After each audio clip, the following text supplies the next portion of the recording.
It was just the most massive thing I've ever seen. To tell you the honest truth, I thought, well, we're the only ones left on this planet. Something's happened. We've missed something here.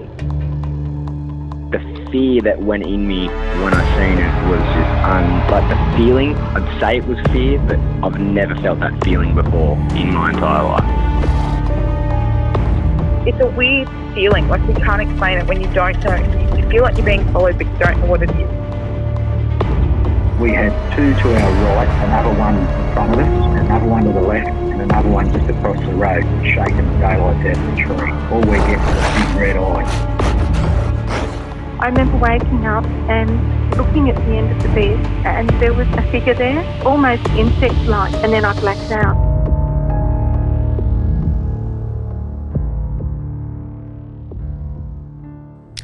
Hello and welcome back to the Believe podcast. Tonight we are doing a very special live edition of an official podcast episode. And tonight I will be talking about the Dogman, essentially Dogman Down Under. Dogman is one of these fascinating elements of the cryptid world that has always piqued my interest, and especially over the last couple of years, I've been finding that more and more people have been contacting me in regards to having Dogman encounters, seeing Dogman, or believing that there is kind of like Dogman activity going on wherever they live. And the best person in Australia, I think, to kind of be not to say an authority, but maybe someone who has more of that type of, a collection of records, is Dean Harrison from Australian Yowie Research. And tonight I am joined by Dean, very good friend of the show. So Dean, welcome back to the podcast, my friend. Kade and everybody. It is excellent to have you here, mate. So essentially tonight we're going to kind of talk about how Dogman has kind of ingrained itself into, Australian crypto culture. And I'm going to trademark that word because that's a pretty good word. Well, is it a case of jumping on the coattails of American hype, or is it a case of an Australian Dogman per se, or is it just mistaken identity?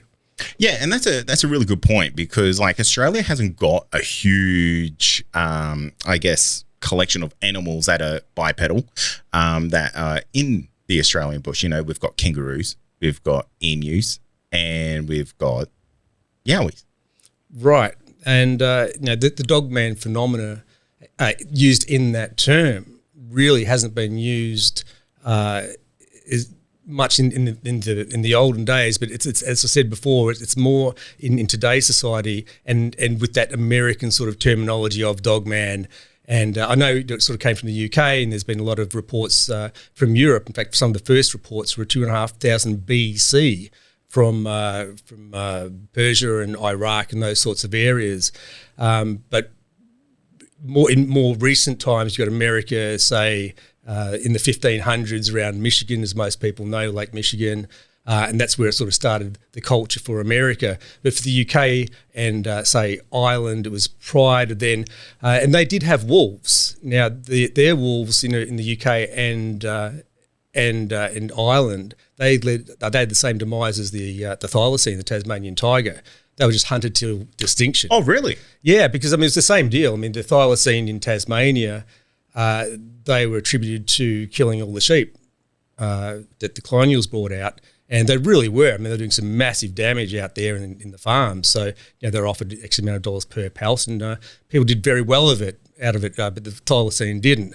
So basically, it was in the 1500s that the UK shot their last wolf, and the 1700s that the Irish did. So they haven't had any since those days. That's rather interesting, because like the English folklore is so rich with kind of like the werewolf mythology, and it really does continue through to even kind of today, because like England and essentially Europe as a whole is really rich in that kind of werewolf type folklore. And it even continues onto today, where like people are constantly saying, I'm seeing werewolves, I'm seeing, Dogman, I'm seeing this kind of huge creature that doesn't make sense. And, in the world of like Bigfoot, like how hard is it for people to go, well, yeah, Bigfoot exists, but like a dogman, like a bipedal humanoid creature that has got a canine head. Right. So, I mean, and making things more difficult again is where I'm saying that, you know, the tide of popularity seems to turn with all these sorts of things. And there seems to be a bit of a cult following in all this mythology. So now we've got the dynamic in the UK and Ireland where you've got the Irish Bigfoot hunters and you've got the UK Bigfoot hunters, because now they've got Bigfoot sightings in the UK and Ireland, believe it or not. How that works, I don't know. It's a very, very small area for all of this to exist.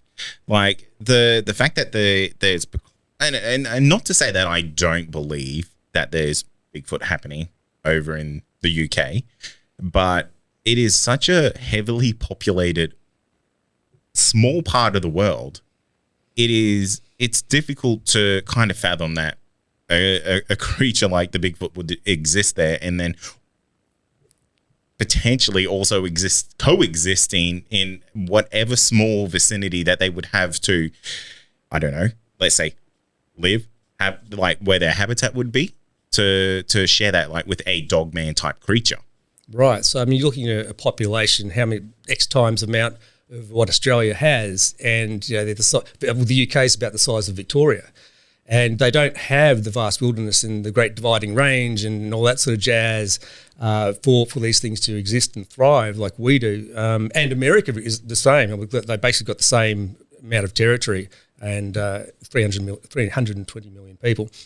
So it's a real strange one, but it's the fact that they followed that path as where the Americans have followed the werewolf path. And Australia's only really just getting into that sort of niche now, labelling things as, well, I guess you say werewolf, because I really truly believe that the whole werewolf and dogman thing, I think they're intertwined. I think there's mistaken identity there. But particularly in America, I think that, particularly in Australia, that there's mistaken identity between the two as well. Yeah, absolutely. And the whole, I think popular culture plays a massive, massive role in the dogman kind of phenomena. You know, especially like an American Werewolf in Paris and things like that. Movies like that kind of came out.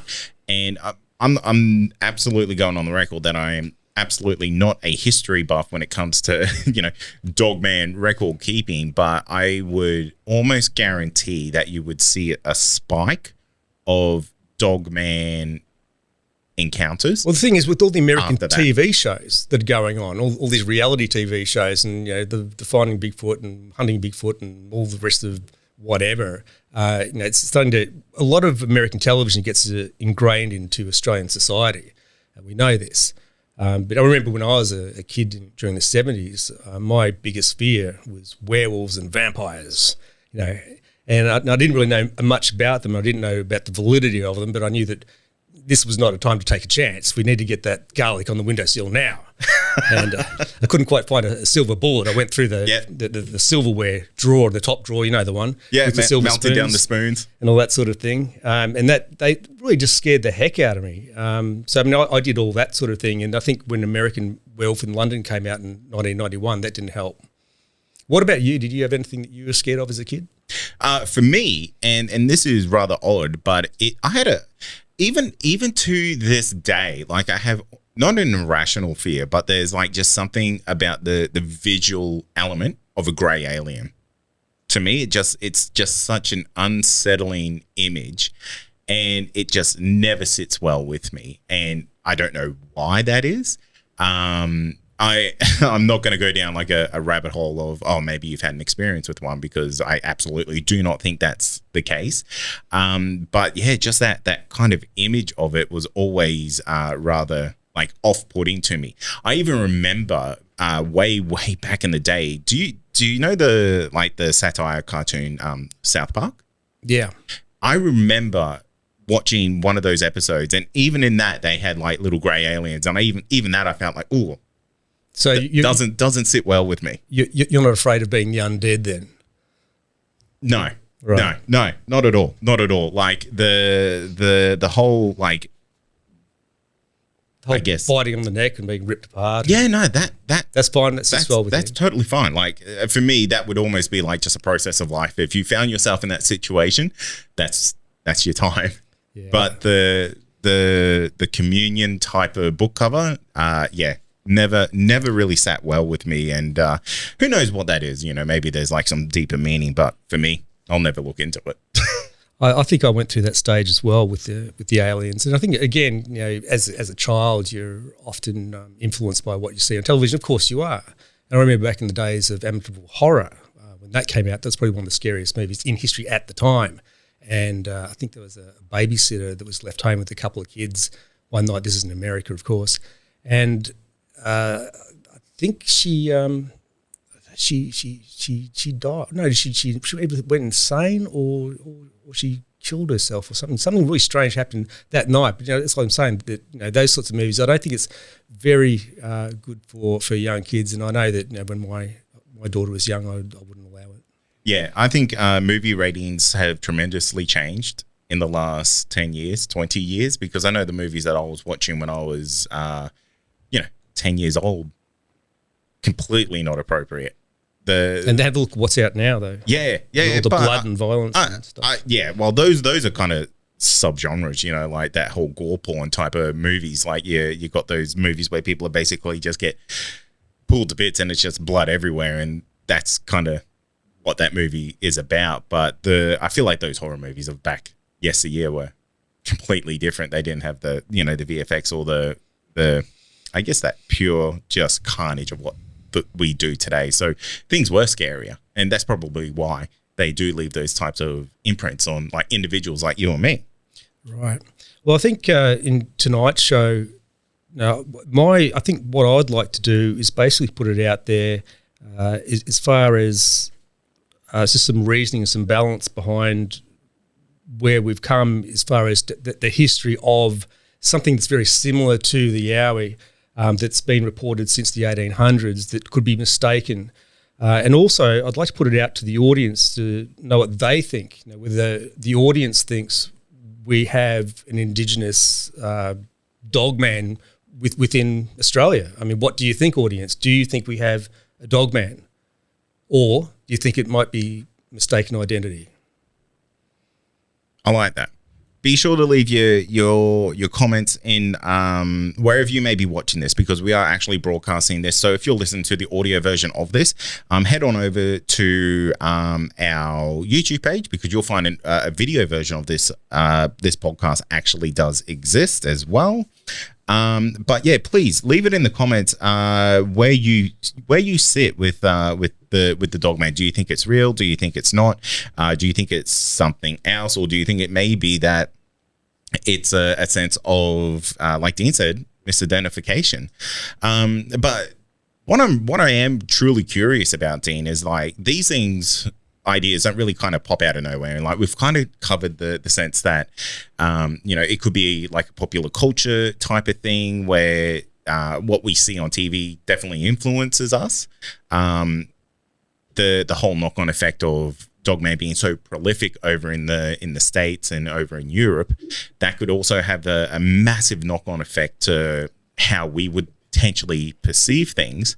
But what I do find rather fascinating is that, you do have an extremely large archive of Yowie encounters, but not every kind of encounter in there is just dedicated to the Yowie. Like there's some that kind of, I would say, have a little asterisk potentially next to them to go, is this something else? Right. Yeah. So there's sometimes, there's a fringe element of stepping outside the box. Yes, it's the same, but different. So there'll be an element of it, but the element of this, and most of these, we can draw the Dogman experience into. Right. So I'm interested because you have brought like a couple of little samples of I guess testimonies or audio and things like that, but also some written records from your archive. So where would you like to start? Do you want to? I'll let you kind of steer that ship there. Sure. Okay. So basically, what I'm going to do is a for and against. So I'll lay out a few cases. I couldn't do them all. I mean, I'm pretty busy, but I've got quite a few here and some sound bites. And also we had an interview with Tony Healy, author of Out of the Shadows, the Yowie, and the Yowie file. Just get his take on it, because of course he's been doing that for a long time. So we'll do some fors and some against. So let's just go back into history, where some of the first reports were mentioned in newspapers, for example, of these creatures that step a little bit outside the box and what we could possibly be looking at. So here we've got 1906. No, we can go back further than that.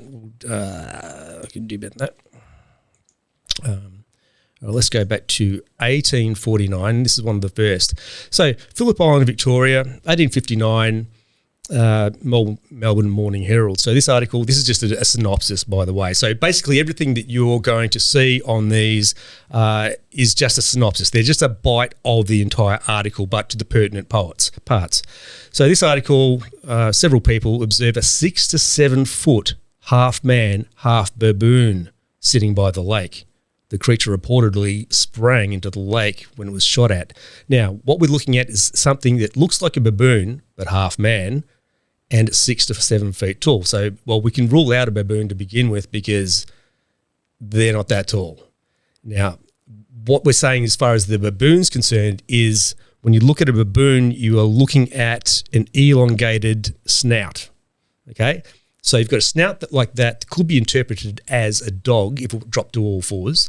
It could be interpreted as a dog man if standing up, looking side on, etc. Now, if you've never seen a baboon before, but you have seen a dog, that's your closest port of call. Yeah, absolutely. Like there, 20 meters away, poorly lit, would be rather easy to kind of misidentify. And if you're in a high stress situation where you think you are seeing something that is out of the normal, the mind can really kind of trick you in a sense. Particularly at nighttime and at a distance. Exactly. So I think even people looking on their screens now would easily confuse that for some type of a canine creature. Well, you would. I mean, you've got the teeth, you've got the snout, and the sunken eyes, etc. Yeah, absolutely. I can see why that would happen. So from 1849, let's move on to 1881, towards closer to the end of the century. Golden Herald article. The Cooma Express relates that the Gingera hairy man has turned up again, or has again turned up. Now, this sentence in itself says something. It says they have a history of it, right? Seen again Saturday last week by Peter Thornburn and 2 others. First appearance of it was for quite some considerable time, etc. It has an appearance of a monkey or baboon and is somewhat larger than a man. Okay, so you go back to here, you go, all right, this 1849, let's bump it forward by almost 40 years, 30 years, and they're talking about the same sort of thing. It's one state away. And again, you're looking at the same sort of attributes. You're looking at the baboon-type features in the face, but probably standing upright. Now we go to 1889, towards the end of that decade, and in Bundanoon. So it's the same sort of area, and it's happening again, resembling that of a baboon, large head, fully 9 feet in height, right? 9 feet tall, but it's got a baboon's head. Now, baboon's head, again, what we were looking at before, we were looking at this, that there, or that, etc. So you can see that could possibly be a dog. Now, if you change the hair on that, which you will have on a Yowie, a lot of people express a dog-like fur on a Yowie, like a real full-on Yowie with the ape-like type face. It's got the dog-type fur or the Yowie-type fur, but with a baboon sort of nozzle. So you can see how that would fit to a Dogman, wouldn't you? Yeah, definitely. And that one that was 9 feet tall. 9 feet. And, like the other ones were 7 or 8 feet tall. Makes you wonder what are they seeing? And does it make you wonder if there's kind of I guess different versions or like kind of different species of the Yowie? Like, do you think that's a possibility? Well, there are, definitely, without question, there are. And like I've said before many times, whatever was trapped here 7,000 years ago stayed here. They were land trapped. Sea levels rose and whatever was here stayed here. Now, through the lineage, there could be, from millions of years, species here, and then new species come hundreds of thousands of years ago. But these ones are still here, and then these ones are here. So then you've got all those, and the sea levels rise, and all these are still here. All these relic hominids and hominins are all still here from different stages of time. You understand me? Yeah, absolutely. So it really is. It's like this big melting pot of like different races, different DNAs, things like that. And that's when you can kind of find these obscure kind of looks being created. From different times of history. Yeah. But they're here. So, all right. So what have we done so far? We've done 3, I think. We've done 3 or 4? I think we've done 3. Done 3, okay. So so far we've got 3 for a no. As far as I'm concerned, that's in the 3 vote. So the no vote, we've got 3 so far. We're going, okay, all of these are gigantic baboons, anywhere between 7 and 9 feet tall, standing on 2 legs. Next, 1891, Bathurst. Okay, so we've gone over the other side. We've gone west of the Blue Mountains. This is Matt Hobby. First of all, what happens, the synopsis is that they're out, or they were hiking or whatever, and they found a print of a man's naked foot. A naked foot. Gotta love the way the old school language worked. I love it. Like when I look through all these archives that we've got there, the way they spoke back in that day, it's spectacular. I looked, and there before me stood an animal of the baboon species on the perpendicular cliffs. All right, so basically, again, but this time it's over the other side. So I'm going to say, okay, well, that's no. There's another one for baboon, and the same sort of muzzle, etc. Now we're back down to where we were before, and we've got this is back in Goulburn. Okay, so this one's a little bit different. So now we're going to step it up a gear, and we're going to go bear. So this is Arthur Marin, who was quite well known in the area. He was a businessman, and he had quite a few people come and look at this while he had it there in his warehouse. And they're saying that was 6 to 7 feet tall, but very much like a polar bear in the face. So, well, that doesn't really count either. So that was no. Then 1895, Mossvale, supposed bear. Okay, now we've got 2 for bear now. So we've got bear. I'm going to put down baboon. So bear's got 2, baboon's got 4 so far. Now they're just saying it was hairy, etc., etc., and they don't have a hide on this one. It's interesting that they are referencing bear here in Australia, because obviously, for any non-Australian listeners, bears are completely not native to Australia. No. At all. Like, they don't exist here at all. Yeah. I'm presuming they may have had some in zoos, but not everyone would have the opportunity to see them. So I'd say probably picture books. Yeah. Pretty much. Yeah, back in those days. So moving on again, we are going to, this is called a newspaper called The Colonist, and they're talking about, this is Mudgee, back over the same place as we were before at Pyramul. And they've got the same resembling a baboon.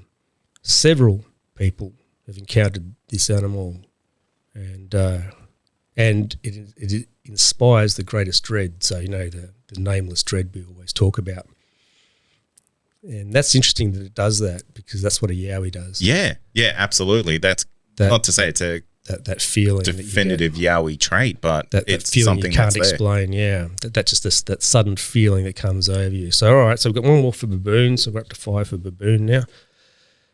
And again, this is what I'm speculating. Because I'm about 85% against the whole Dogman thing, because I just think there's too much evidence to say I think they're mistaken for one of these. So all right, we're at 1906 now. A baboon terrorizes country people. Watch out, people. The Tangaloomba tiger has at last found its rival and promises to eclipse the doings of that of the renowned beast. Out the Mudgee Way, the country has been terrorised by the appearance of a strange animal resembling a baboon. It was first seen in the Piramal district, about 40 miles from Mudgee, and blah, blah, blah, blah. And people have gone out there trying to get it. Okay, so one more for baboon with those attributes that we showed before with the muzzle, dog-looking muzzle, and possibly dog-looking hair, because that's what the yowie often has. 06. All right, okay. Well, this one might be for the affirmative then, because he actually does mention dog. It appeared to be 8 feet tall, 3 foot broad, black in colour, covered in hair, making noise. Oh, okay. No, he mentions something like I think he's probably referring to the way it yells, or the noise it emanates. Gave several unearthly yells, something like of a native koala bear, and then made off. But koalas aren't 8 foot tall. The head of the animal seemed to be shaped of that of a dog. First stood up upright like a human being, on 2 legs, 40 yards away. Okay. All right, that's Mr. Clifford there. And so he's talking about the dog, but is he looking at the baboon-looking face? Yeah, it's one of those things where, again, it could be complete misidentification. And there is something rather interesting that I do notice within the collection of these encounters that you've kind of selected here, is that they are all from like a yesteryear, about 100 to 150 years ago nearly. And I wonder if the way that they're explaining that is because they didn't have the vocabulary for it. Well, or perhaps something to align it with. Yeah, exactly. So the gorilla wasn't even found when they were talking about the silverback gorilla wasn't discovered until about 1920. Yeah, exactly. So we're almost, I'm not saying like we're comparing like apples and oranges, but they're potentially. They'll draw an analogy to the closest thing that they can. Yeah, absolutely. So they're kind of, well, perfect example is like when people see UFOs, and the first kind of UFO encounters that were ever really reported, they look like saucers. So that's how the name flying saucers came around, and it kind of just stuck around forever. But this here is very similar in that sense. Like, I wonder, baboon, they all knew what a baboon was back then. And that's kind of what fitted that mold. Yeah. And it would be so interesting to almost have this time machine and kind of just reevaluate that type of encounter now and go, hey, this is what exists now.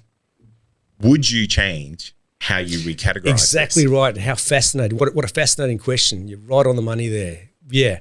Knowing what we know now and what we can show you, would you now change your description or your, Yeah, because it really opens up this like massive kettle of fish. And this is why I think it's so important that people like you are doing what you're doing. You're categorizing everything. You're really getting every ounce of information, because the reality is like we're dipping our toes into the world of what these cryptids are. And the fact that record keeping has been going on for, maybe 100, 200 years. This is it. I mean, the thing is, we don't know everything, so documenting everything helps us understand and learn about this subject. It's so much more. I mean, if we didn't have this documentation, we wouldn't know what we know now. Yeah, totally. And with that type of thing, it would be so interesting to see like what the Yowie knowledge is in 100 years. In 150 years, in 200 years, I wonder if that would really shine a light on the types of encounters that you've spoken to people about. Well, I know that if it hasn't sort of been solved by then, they'll be looking at our records, the AYR records, because in 2014, the Australian National Library issued a license to me to relinquish all the AYR files to be preserved forever. So these files will be used for researchers for years, like decades, or maybe even hundreds of years from now. They will have all these resources at their hands to be able to use, as where we had to go dig all these up ourselves, but it's all there online for them. Yeah, it really is quite excellent. And I think what it goes to show is, like, if someone has had an encounter with something, like whether they may feel completely ridiculous coming forward to, say, someone like yourself who, is white, potentially an unbeliever, a non-believer of, Dogman. But it is still so crucial to kind of get those types of encounters on the record, because you just never know that this could be something. This could be something completely different from what we all think it is. It could be, just potentially a different type of Yowie that people are seeing. Yeah, absolutely. So, I mean, it's absolutely no different to capturing what we've done for what we've captured the last 250 years worth of documentation. It's no different. We need to document everything, because in years to come, it's going to be useful. It's kind of like my files that I've got. I've got extensive files. They're all categorized behind the scenes, behind the website. And the amount of information I have amassed is incredible. It's like 30, 40,000 files sitting in there, and they're all categorized. So when something comes up, all I need to do is drop in a particular name, and then all these files come up from yesterday, the last 30 years or 20 years or whatever. All these people that have written to me about little things. I say, well, I'm not quite sure if this is important or not, but, and now I've got all these coming up, and I can draw the comparisons to locations, size reference, description, all of that. So I can actually build a case on it. So it's just, having files for me, it's really exciting. Yeah, absolutely. And it really does go to show, like, every little bit of information is genuinely a piece to this bigger puzzle. Yeah, sure is. But my problem is that I just can't quite keep up with them all at the moment. So if anyone's written to me and I haven't been able to get back to them for a couple of months, well, bear with me. We will get there. Like I say, every report is important. So we'll just move on to the next one. So we're in 1906. So we're just... Okay, same year, Singleton, Argus. And what have we got here? Looks like we've got a baboon.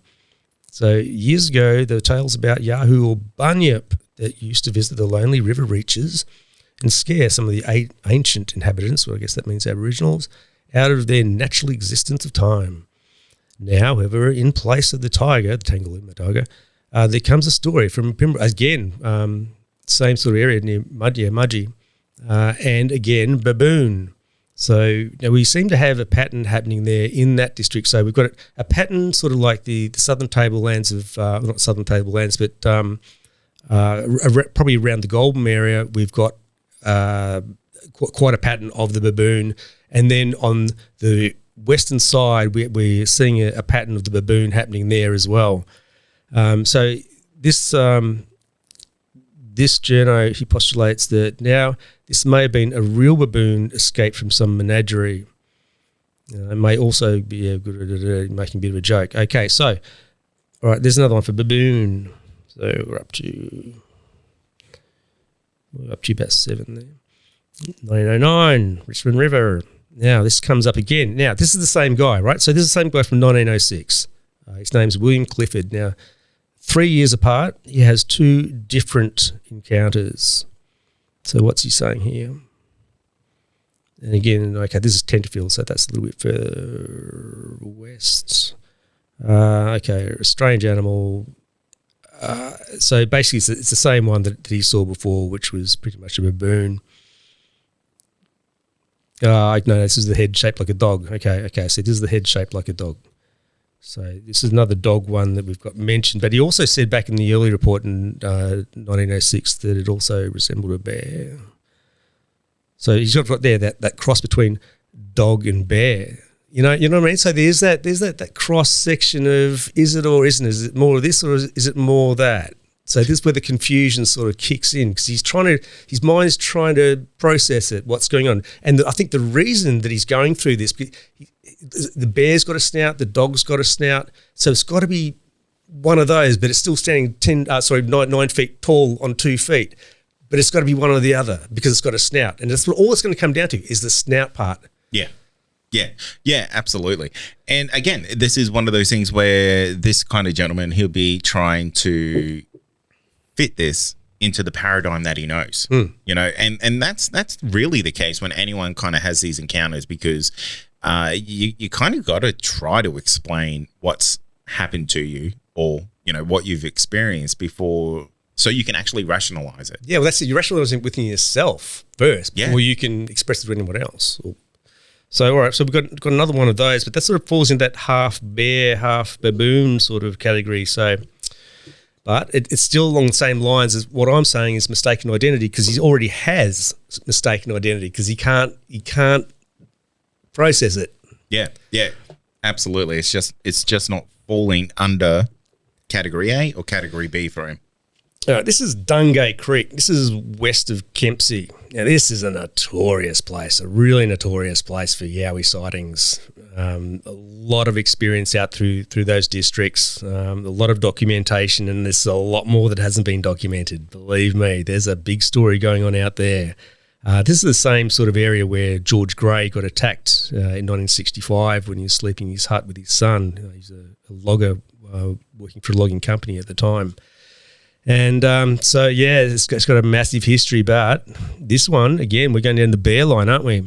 So it says it looked like it had a muzzle like a bear. Well, first of all, it says it looked more like a bear shape. And he's got a height on this. Yeah, 6 feet tall. Muzzle like a bear, in my reckoning, is at least 6 feet tall. It was solid. It had plenty of hair on it. It was fairly upright walking. It had a human shape. The muzzle was more like a bear than a monkey. So, you know, the monkey sort of primate sort of muzzle that they have when they, you know, quite often when people are describing a yowie, they'll talk about like a slightly protruding sort of ape-like muzzle. But what he's saying, this is different. This is more like a dog-like muzzle, but it's 8 feet tall, 6 feet tall in this case, on 2 legs. So, again, what we said right in the early stages, if that was a little bit of a distance, a little bit dim in a tree line or something like that, chances are it's one of these and it's not a Dogman. It's interesting because I can imagine the listeners to this episode or this live stream are kind of wondering like where we sit in the world of like, does this thing exist? And I'm under the impression that people are believing they're seeing something that is like a Dogman. Do I know a Dogman exists? No. How do they know what a Dogman looks like other than it's like a dog-like snout?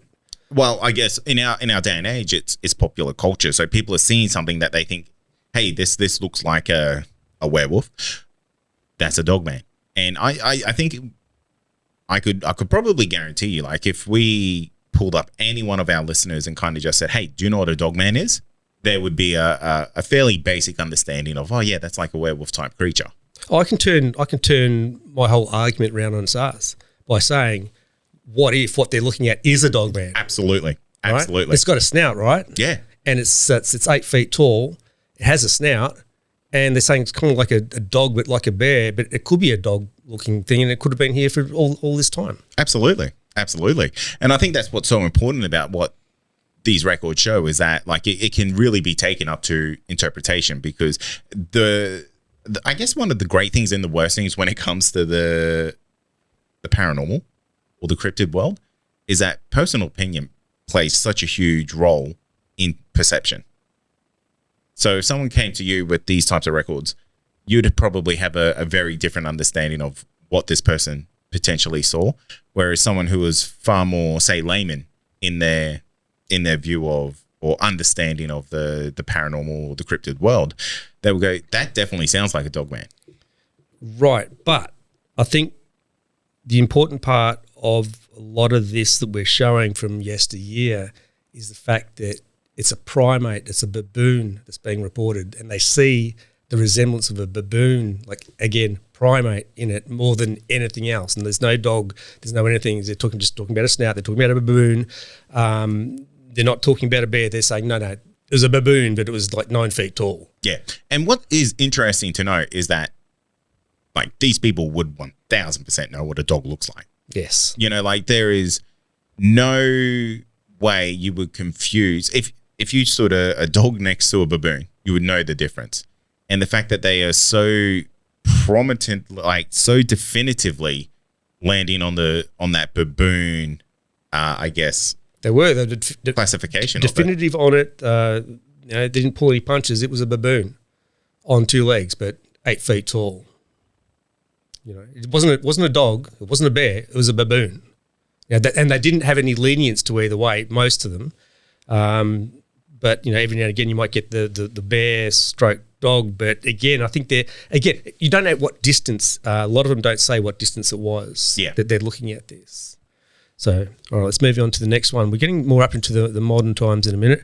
Oh my gosh, look at this, another bear, Bungonia. So we're still in the same area as, say, you know, around the Goulburn sort of location-ish. So he's saying saw a bear when returning from Goulburn, was crouching down, looked about 4 feet tall. And then this woman says that she saw one about 2 months ago. So, you know, quite commonly seen around that area, the good old bears. So, all right, there's another one for bear. I find it fascinating that there is genuinely so many bear encounters as well. Oh, yeah. Well, most people wouldn't realise this. It's not until you do the research on the files when you drag all this information up. And if you didn't have this information, you didn't have these files, you wouldn't have the information. But he was saying black fur, big long teeth, and Bungonia is sort of one of those areas that has a bit of a history with all sorts of strange things. So, all right, so we'll put that one down as bear, 1964. 1978, so we're getting more to the modern times. And guess what, folks? We've got bear again. Now, this one's down on the southern coast of New South Wales, down in Narooma. Now, Narooma, Bateman's Bay, and right around there, geez, that was prolific with Yowie sightings. Bega, Mogo, really hit the headlines, particularly in probably right in the early days, but also during the 70s. But I haven't put any of the Yowie reports in any of this. I'm just concentrating on whatever has a snout that's been reported, you know, since the first colony. So here we got the bear again, Narooma. It said, well, it looks like a bear or a man in a bear suit. Well, I don't think anyone's going to be running around in a bear suit, so I don't think so. So I'll just put that down as bear. And then we get to this. So this is the gander bear. This took place on the 27th of February 2000. The photo was taken by Peter Raffles of Gander. Gander is in Queensland. Gander is the north of Gympie, so it's above the Sunshine Coast. That's his friend Julian Knott. He's visible there in the foreground. Gary Opert put this photo under a strong magnifying glass, and he said it's definitely a bear, probably an American black bear, but possibly an Asiatic. Asiatic, is that how you pronounce it? Black bear. And they're very fond of oranges. Now, these things, apparently there's been quite a few of these bears seen in that area at that time and in people's orange orchards. So I'll just zoom that in just a little bit. It's a little bit hard to see there, but you just see this right here, what I'm pointing at, that's a blade of grass that's blocking its head. Yeah. Okay, it looks like a cow, sure. Some people could say, but you know, there have been other reports of exactly the same thing. And people are seeing close quarters as well. And also remember back in 2000, or actually in 2004, only 25% of phones had cameras. So you know, what people were carrying around in the year 2000, including myself, was a camera. You didn't have one in your phone. So that was probably one of the only ones that we had, or the only photo that we had from back in the day. So here again, we've got another bear. Now, you can tell what a bear looks like, and that to me looks, I mean, look how stocky it is. Oh, that's clear as day. It's a bear. You know, it's got the really thick rear. You can see it. It's got the extremely large head. There's really nothing more left to say about that type of thing. And, you know, it really does kind of amaze me that this is Australia. Like, I cannot fathom that there is bears, potentially. Well, not even potentially. Like this is photographic evidence that there is at least one bear out there in Australia at some point.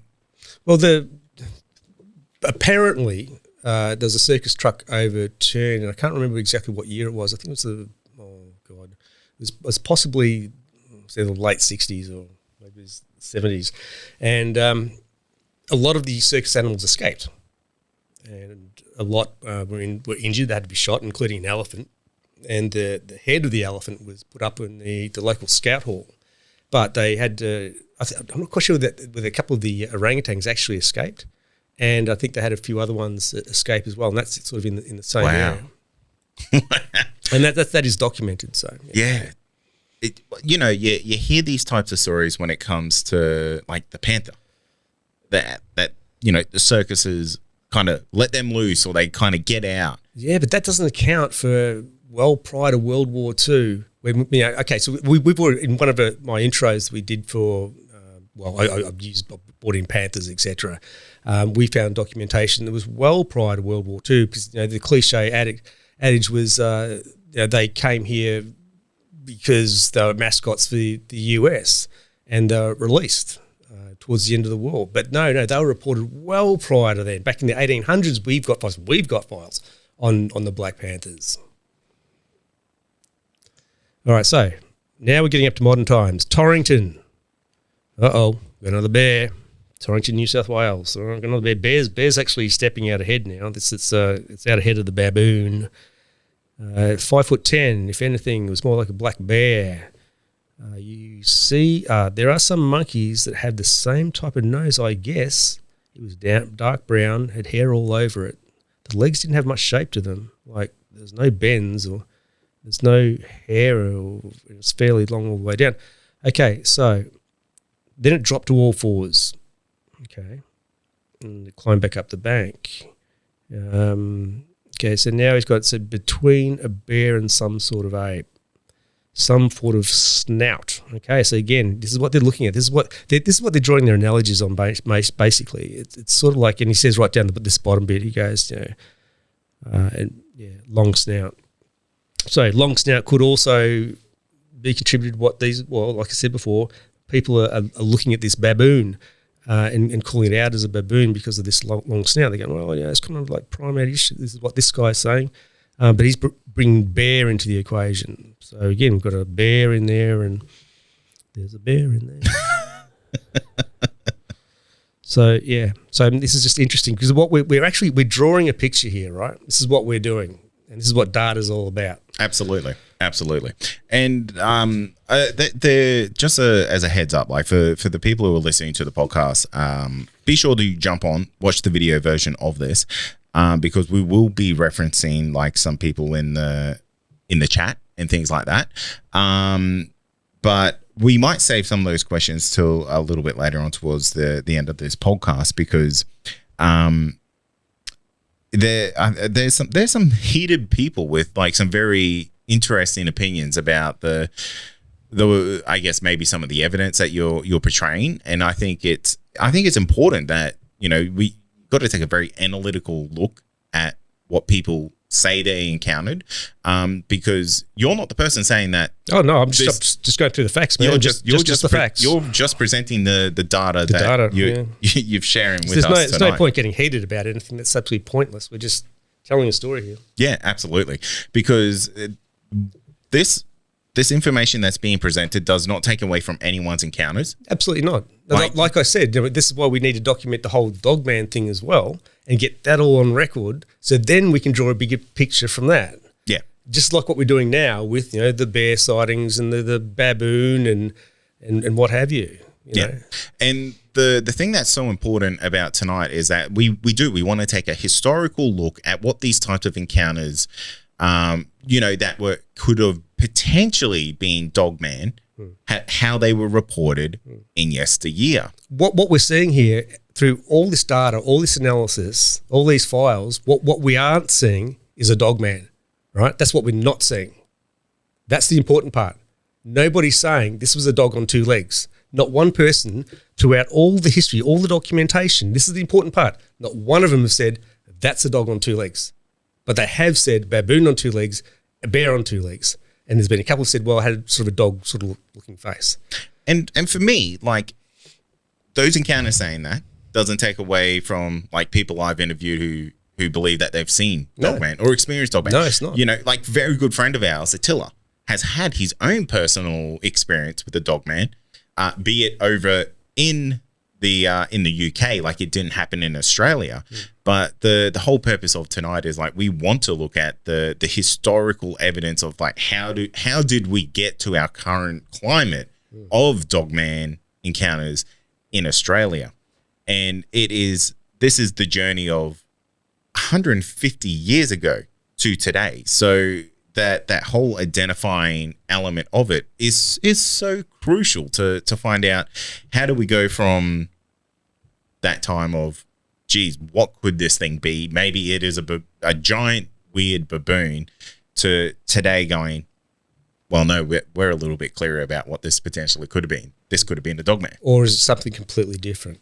But the point is that, you know, if the Dogman, all these sightings from all these Yowie sightings, not referring to these, all the Yowie sightings plus these, they've all been reported to newspapers, okay?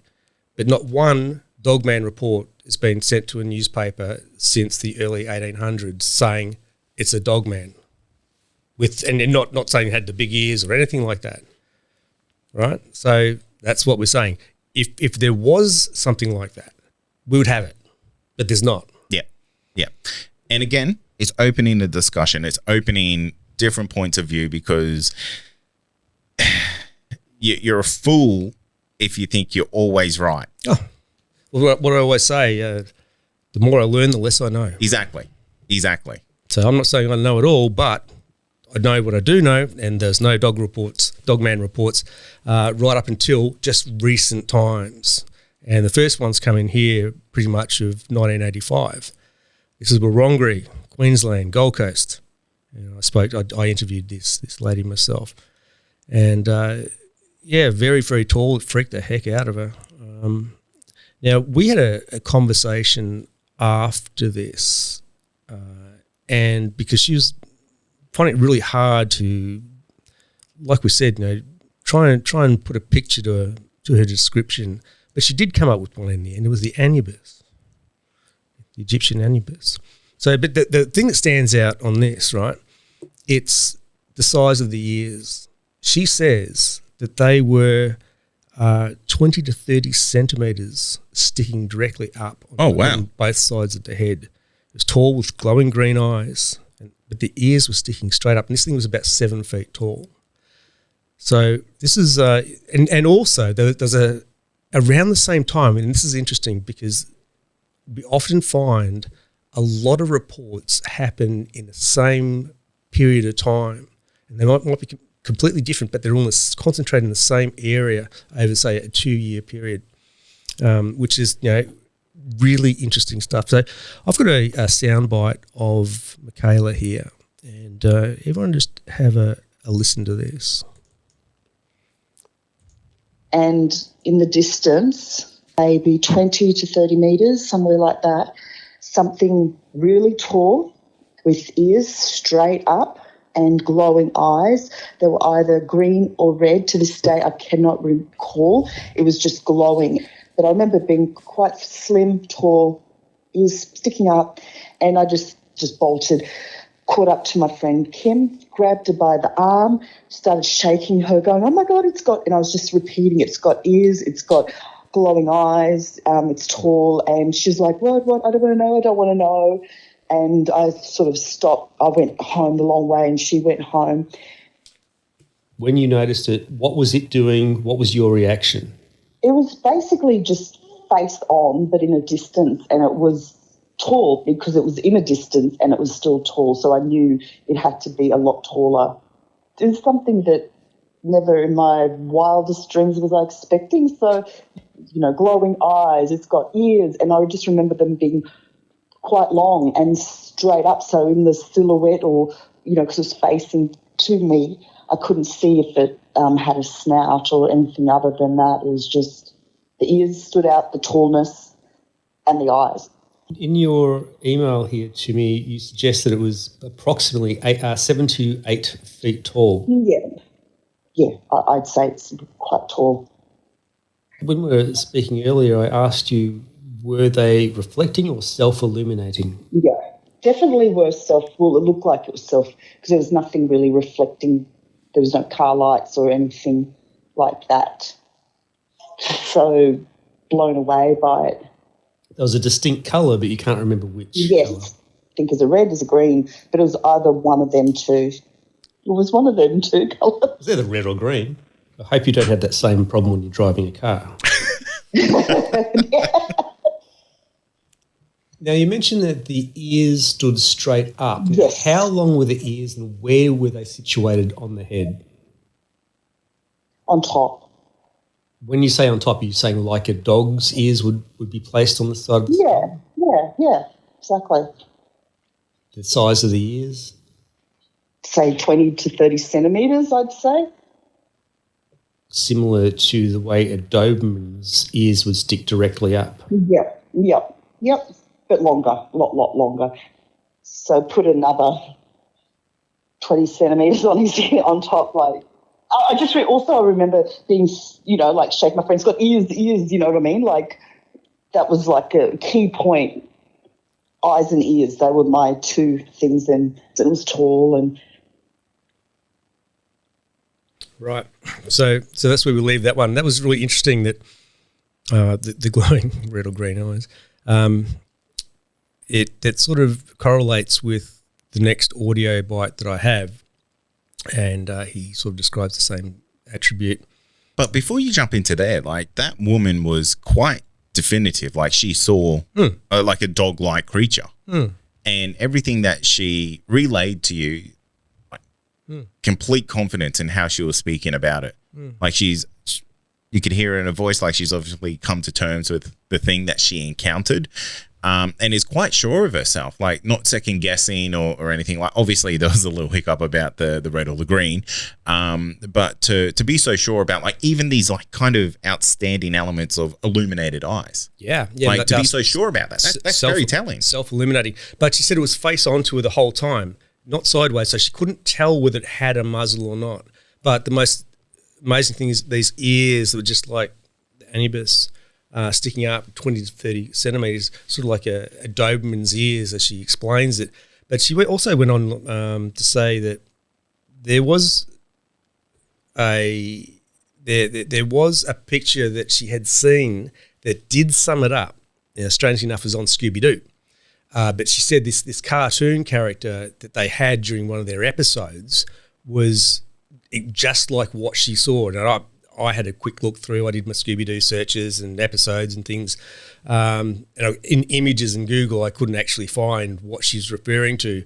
But then the second best thing she could come up with, because I sent her these, I said, "Is this what you're talking about?" And she goes, "Yeah, they're the ears." That's interesting. Yeah, and 7 feet tall. Yeah, that's big.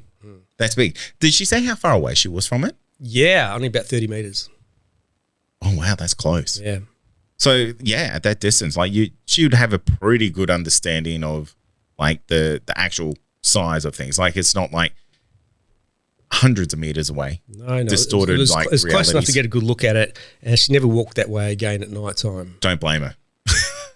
Yeah. Afterwards, she was with her friend, and I think they were just out in the bush there, because that was back in the day when Wurundjeri was just putting new estates in. It was underdeveloped. There was a lot of bushland, and she said a really strange thing happened. Standing out there, it was just probably weeks after this event, and she said suddenly there was this big whoosh just comes through right past them, and they go, "What the heck was that?" It just came from nowhere. Just a whoosh went right round them and then gone. And in that same area, probably only 100 metres away, another woman, exactly the same time, she's with her friend, and they're walking along in the long grass again. This is sort of like the stages of new development and so on. So there's a bit of a wide open space there and long grass. And they'd been playing in the afternoon. They're heading back home, and they could see something was in the grass, and they're getting closer and closer. And as they came up and they looked over, there's this thing in the fetal position lying there looking up at them, looking scared. And that description she gave was kind of more like a young yowie that was lying there in the grass. But she remembers that like it was yesterday. Wow. But again, these sort of things happen in the same area at the same time. They sort of had this concentration. Broken Hill was another great example. And that everything just went on there for a short spate of time within a 2-year window, and then bang, nothing again. And that's how it works. Yeah. Yeah, it's interesting, isn't it? So we've gone past our hour's gone already. It's flown by. Already. How many more audio bits do we have here? Okay, so audio, I've got one more, which is the Dogman, which, again, he says, and he gives a pretty good, and then we've got Tony Healy, an interview with Tony Healy on like the Dogman and so on. Yeah. Well, let's go with one more, and then we might wrap up this first section of the discussion. All right. Okay. Let's do it. All right. So backstory on this, I'll just bring up the report. Logan Village, where I am. I know you wrote from me there. All right. So this came through to me. I gave it to Tony Healy. He's driving. Yeah, he's coming back from the Gold Coast, and he's driving down this back road. And I know the road well because I drove it many times. And it's kind of like farm fields and bush, etc. It's on the other side of the hill where the Ormo Yowie is. And of course, everyone knows everything about the Ormo Yowie that was notorious. So it's all in the same space of bushland, basically, a few kilometres from each other. It's quite interesting how many people bring up the name Usain Bolt. I think if I did a search on my private files, okay, so this thing looked like a dog. He just passed it, and he's going, what the heck is that? It was about midnight-ish or so. And he's turned his car around, and he's come back, and it's still there. As he gets out, this thing stands up and looks at him, and I'll let him tell the story.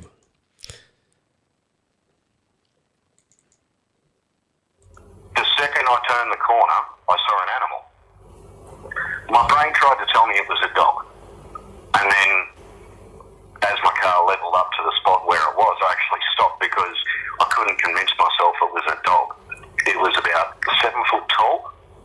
It was crouched like a human. So I kept on driving past. I got about 20, 30 metres past it in my car, and I had to have another look. So I turned around, drove back to the spot, and it was still there. It was foraging through one of the gutters next to the sign. There must have been some food or something in the actual ditch. So it was actually squatted down foraging like a human. And then I opened the car door, put my foot out, it stood up, looked at me, turned around, and legged it straight for the bush. The eyes were bright green. It was greyish black hair. Like I say, it was crouched down like a human. That's why I thought it was a dog initially. Looked at me with piercing green eyes, 20 feet away from it. You know when sprinters take off from the racetrack? That's what it did. The only way to describe it was like watching an Olympic sprinter get off the blocks. This thing clipped a street sign as it took off with its head. It's pretty tall. The weight, the general build and shape of the thing? Like pretty sort of tall and rangy and not, almost a little undernourished. The arms and legs were extremely thin. Very, very stocky core. Muscular, but thin. But the head is what sort of really surprised me because it had an elongated snout, much like a dog, which was my first impression. The same shape as my head. Basically, it was a slightly elongated snout down towards where the mouth is. The mouth and the snout were sort of protruding, but basically the same shape as a human head. You wouldn't say it looked more like a dog than a human in the face? The only reason I thought it was a dog is because I've always worked with animals. When I first turned the corner, my first thought was, oh yeah, it's a dog. But then when I pulled up next to it, it looked like an elongated snout like a dog. I guess it was sort of, the bottom part of the face sort of protruded a bit.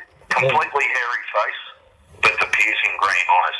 That was what really caught my attention. That's interesting. How about the size of the eyes? Could you sort of tell? I mean, I guess they're reflecting green, but... Definitely bigger than ours. The hair on the face was just general, was it? All over? Or was Exactly the same. Exactly the same as what was on the body. Fairly coarse looking. The only thing I can relate it to is an Irish wolfhound that got that real tufty sort of sticky outy fur. It was all over the face as well.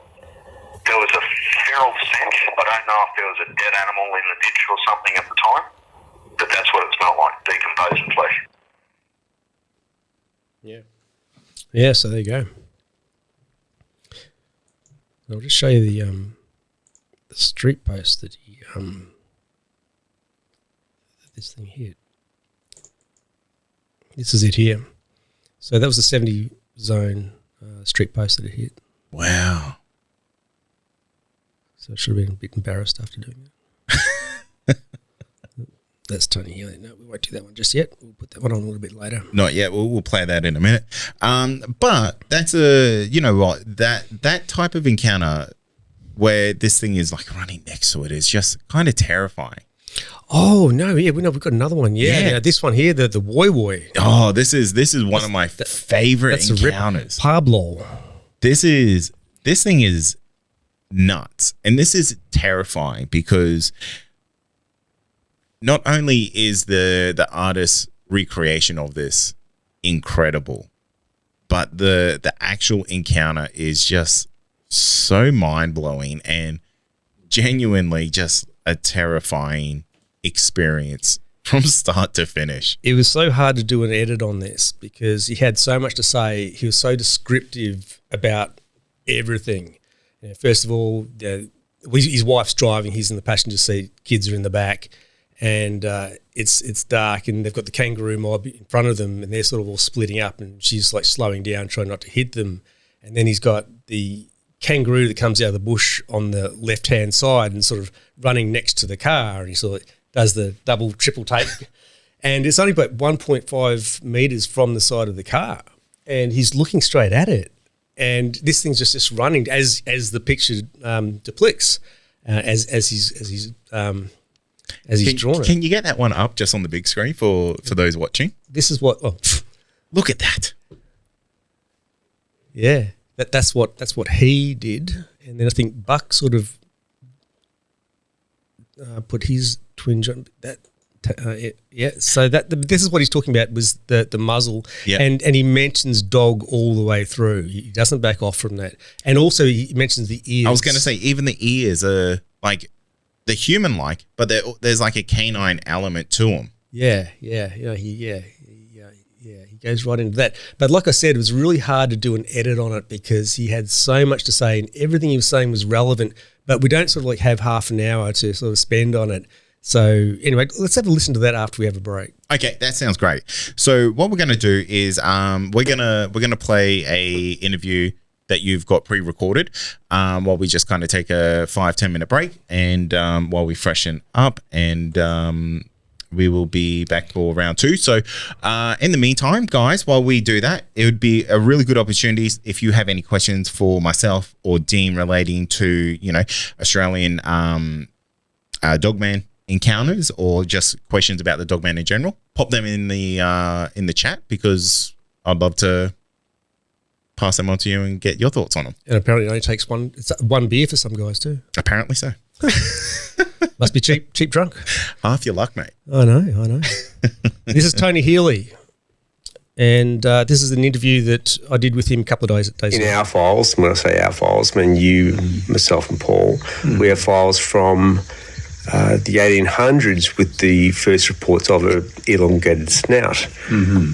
And so the question is, are people making a mistake between a snout of a primate or a dog? Yeah, well, I don't know, but certainly the vast majority of what we think of as Yowie reports were, they fit the standard appearance of a Yowie, ape-like man or a man-like ape, bipedal, and usually they'd say the face was fairly flat, right? Broad nose, not much in the way of a snout. Some people would say, in profile it may have had, a bit of a muzzle. And then occasionally people would say, well, it did seem to have a dog-like snout. And over the years, these sort of reports, this dog-like snout reports were only a small minority. So you'd think, well, you know, they're mistaken, they're very excited. It didn't usually, the ones I can think of, didn't usually involve sort of Doberman-like ears. The ears were, as far as my impression was, weren't mentioned that much, just the snout. And in the colonial era, there were reports where the creature was specifically called baboon or baboon-like. And of course, you can't go back in a time machine and quiz the witnesses, and sometimes the reports were fairly brief. So you think, well, they're talking about a baboon-like animal, and usually it didn't specify whether the baboon-like animal was on its hind legs or on all fours. So you think, well, but in some of these cases, most of these cases, these baboon-like creatures were reported from areas that had produced conventional Yowie reports, you know, the man ape or the various sizes, you know, but usually near man-sized or even much bigger than man-sized. Stanthorpe area. Paul Cropper interviewed an old guy there and his family, and this old fellow had seen a conventional shaped Yowie. Can you remember the guy's name? I just offhand can't. I know who it is, yes. Yeah, and his uncle had encountered a creature on the road in the fog, a Yowie type creature, but this man's younger sister, I think it was in 1940. That's right. Yeah, she'd come running down back to the farmhouse one day because she'd gone up to play in her cubby house, a little shelter of sticks and what have you, and she came running back and said there was a man, an awful looking man, sitting in the her cubby house, and she said he was covered with hair, and so they got a picture book of animals to show her, and she said, that's what it was, the man looked just like that, and she was pointing at a picture of a baboon. So, well, again, she said it looked like a baboon, and it was not huge, it was crouched down, sitting on its bum. But her brother, as we just said, had seen a conventional-looking Yowie, and his uncle or brother had seen another conventional-looking Yowie. So you'd think, well, the little girl was mistaken, you know. We assumed what she'd seen was a juvenile Yowie, and somehow or other she'd thought that it looked like the baboon in the picture. They're not that common in our files. I don't know. You have probably a lot more. I know you've got a lot more reports than us. We've got several hundred, but not that many. It's a minority where baboons are mentioned, and it's a minority where big Yowies with snouts are mentioned. But I think it's got to the point, as you've said a few times in recent years, it got to the point where it'd be unfair to ignore the reports of the snouts. And so you think, well, how could some Yowies have quite pronounced snouts, whereas almost all of the others have got flat faces? They're seldom reported, but often enough to take notice of. Yeah. Now, we also have the Woy, where Pablo had the... Pablo, yeah. And hopefully you'll be showing the illustration. Yeah, that's right. There's a man who was driving and the damn thing was running right beside his car window, and he had the eye of an artist, and it wasn't over just like that. He had time to look at it. Definite dog-like face on a man-like body. So that was difficult to ignore. So what are you dealing with? I mean, it would seem a real stretch of the imagination to say that there are two different types of man-like creatures in Australia, and some of them have dog-like faces and some have ape-like faces. The 2017 report from Logan Village that I think you interviewed the guy where it was in the... Oh, that guy. Yeah. Well, you put me onto him. I just interviewed him for AYR. Yeah, and he was close up to that thing, and he turned his car around and had a look at it. And it was a big yowie-like critter. And he could gauge the height of it pretty exactly because it was... his head was skimming a high metal sign. And, it had been grubbing around in the gutter, in the ditch, when he first saw it, and he thought, is that a dog or something? And then he thought, that ain't no dog. It was on its haunches. Went and turned around, got it in his headlights and stood up, and it had, he saw it. Glowing green eyes. Green eyes, yeah, the green-eyed dog-based. But the attribute that he was describing was particularly about the elongated snout.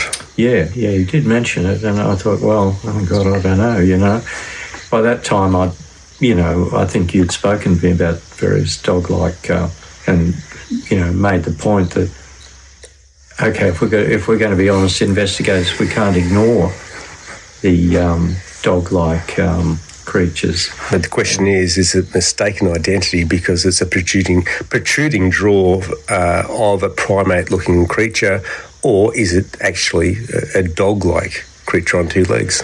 Yeah, well, I honestly don't know. I don't think there's enough data, really. I mean, I haven't read enough cases or interviewed enough. That guy you mentioned, he would be the one witness who I've spoken to in recent times who was so definite about it. I spoke to a witness she had a 1995 report. In fact, there were two in the same area. When I say the same area, in fact, it was almost the same street. As that same suburb was developed, she came home at 2 o'clock in the morning. She was dropped off and she had a short walk back to her home. Now, as she's walking home in the streetlights, she sees, and it's documented on AWARE, this creature, very tall, upright, and she said that the ears were like Doberman's ears, although Doberman-like, on each side. Yeah. Now, sometimes we have reports of ears on yowies, and sometimes we don't. Usually not, isn't it? Their ears are either not, people just don't notice them that much, or they say, well, they just plain weren't visible because of the hair. Well, she used we sort of had a little bit of play with images, and what we came up with together, myself and the witness, was the image of the Egyptian. Oh, God, jackal face. Yeah. Oh, God, well, yeah. Well, I don't know if Anuka is coming back. But it's not in fashion. But it is funny. I'm not right up on it, but I think aren't there investigators in the States and Canada who are talking about Dogman or? Been going on for a long time in the States. It's relatively new in Australia. Is it just a fad in Australia because of the American influence? I don't know, but but then again, there were those reports of baboon-like animals in the colonial era here. Rarely, but every now and then they'd have some creature like a baboon terrifying people on the. But there are other irregularities sometimes in Yowie reports. You get Yowie reports where people say the ears, occasional reports where they say, the ears were really pronounced. It had big sticking out ears. Well, I suppose some humans have big sticking out ears and most don't, but that detail in a some reports, like old Clive Shepherdson in 1937, he said the ears were very pronounced. Well, apart from that, his description of the yowie that he and his mate saw really close up in daylight at close range, other than the ears, it was, it would be, a pretty good average yowie report description.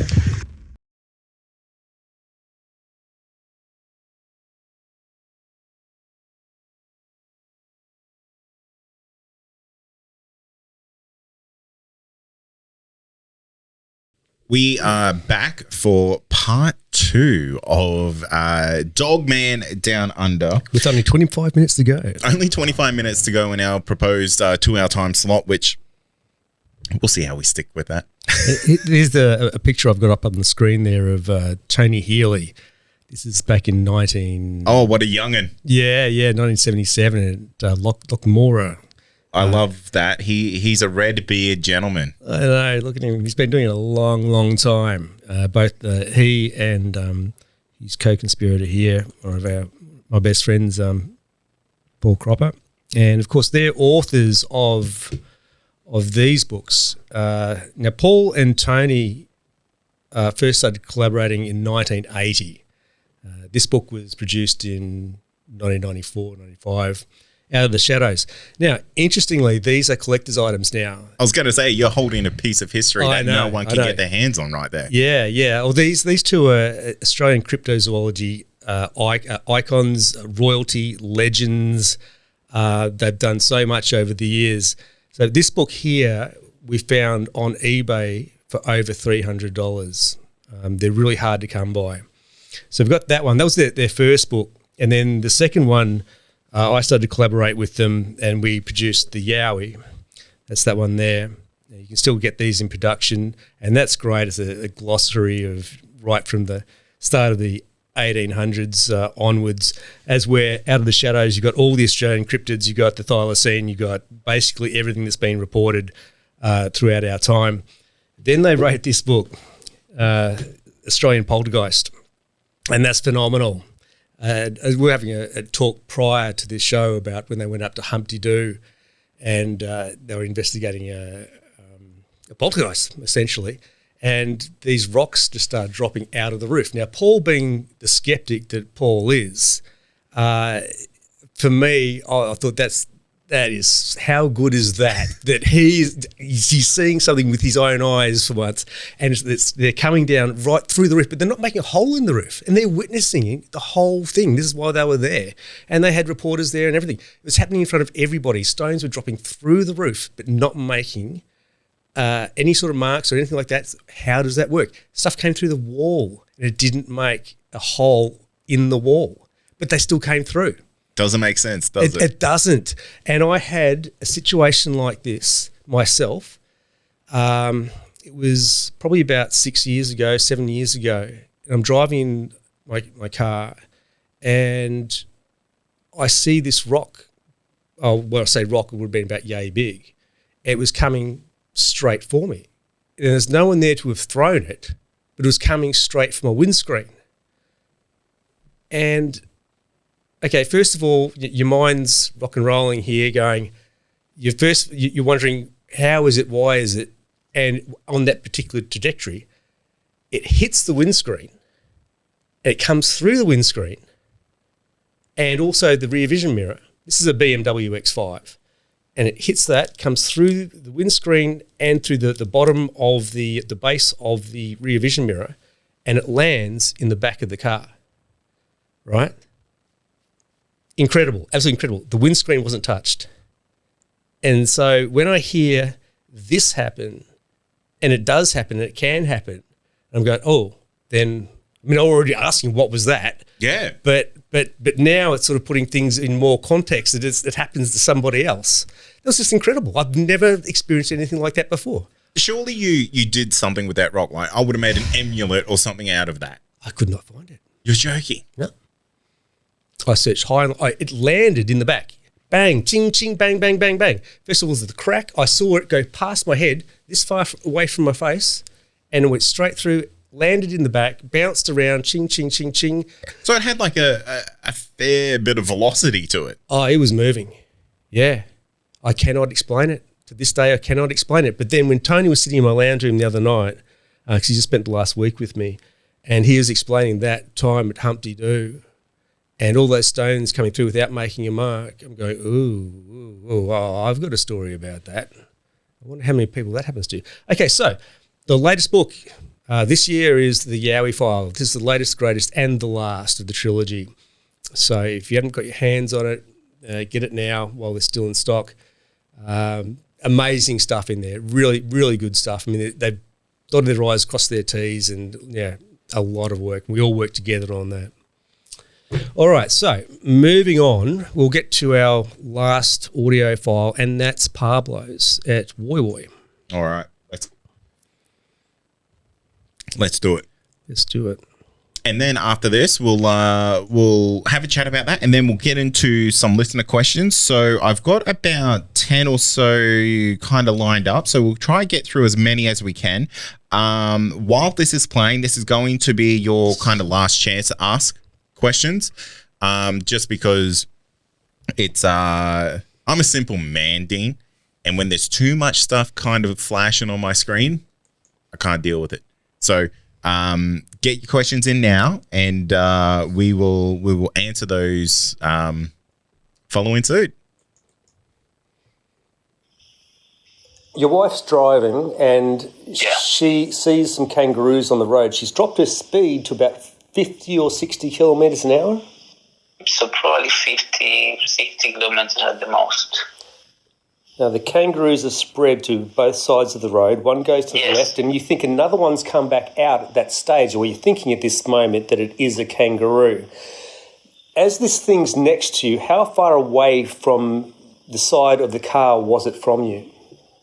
I would say 1.5 meters, 2 meters. I wouldn't say more than that. Have you turned your head and looked at it directly? Yes, yeah. While it's running beside you at 50 kilometres an hour or 60 kilometres an hour, is it keeping pace with you? Is it keeping speed with you? Yes. The average human can only run about 30 kilometres an hour. Yeah, no, yeah. The record was set by Usain Bolt in 2009, and that was 44.7. Now we're talking faster than an Olympic sprinter. Yeah, yeah. Keeping pace with your car. Yeah, absolutely, yeah. You're observing ears on the right side of its head. They're not on top of the head like a kangaroo. It's on the right side of the head. And you mentioned that they're small and pointy. Yeah. Pretty much like a human, but like the size, but pointy, yeah. Very pointy, like what you would see on a drawing of a gnome or a fairy. What height was this creature? But I would say easily 2 meters, easily. Easily 2 meters. Well, that's you're saying easily at least 6.5 feet then. Yeah, easily. And now anything from 2 to 3, I would say. You know. Just quickly back on the ears again. You're saying they're the same size as a human's ear, but it has a point at the top, so therefore it doesn't quite look like a human's ear. Yeah, the shape is not human. No. It was covered in hair? Yeah, all over. The eyes felt small, quite small, deep set, and really, really, really dark. So you're saying that the eyes were deep set. Does that mean it had very pronounced eye ridges? Fairly. I wouldn't say anything like, say, a Cro-Magnon skull or something like that. But yeah, it has a fairly pronounced ridge. Yeah, brow ridge. Subtitles. Pronounced snout. Can you talk to me more about that? I mean, how pronounced was it? Compared to a normal human, maybe 5 centimeters forward. Comparing that, if you think of the tip of the nose and the chin, add 5 centimeters forward. So are we saying that was more in terms of some sort of relic human, or are we talking more like dog shaped? I felt that was more like dog shape. It was like a dog. When the nose finishes, it just comes down straight to the chin. And this thing was like that. So it was pretty much a doggish looking nose. So basically a canine type protruding mouth. Yeah. Yet the rest of the head looked more humanish. Yes, but hairy, yeah. But hairy. And with pointy ears, yeah. The nose is protruding, similar to a dog. Yeah, pretty much like the drawing that I sent to you. That's why the feeling that I had was of a dog or a fox. On two legs. On two legs, yeah.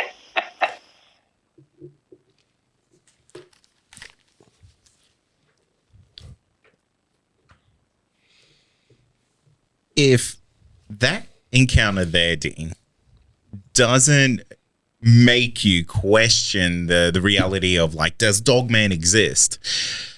There's probably not too many kind of encounters in Australia that would kind of push you any further than that, because this is a tremendous kind of encounter. Like, this person encountered this thing with his entire family, and it wasn't like a 2-second encounter. Like, this is something that he had quite a fair bit of, I would say, interaction with.